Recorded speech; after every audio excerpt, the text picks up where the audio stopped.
السلام عليكم ورحمة الله وبركاته. تقبلنا منا ومنكم صالح الأعمال. هناك ذكر بسيط قبل النوم ورد عن النبي الأكرم محمد صلى الله عليه وآله: من قال حين يأوي إلى فراشه 3 مرات. لاحظ هذا الذكر، تقول: أستغفر الله الذي لا إله إلا هو الحي القيوم وأتوب إليه. شوف ايش قد بسيط هذا الذكر.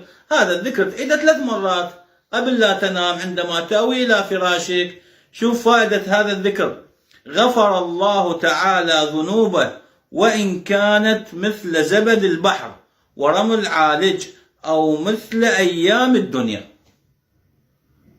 يعني هذا الذكر البسيط فيه غفران الذنوب وإن كثرت هذه الذنوب. هذه رحمة رب العالمين وأكرم الأكرمين. ولا تنسونا من صالح دعواتكم.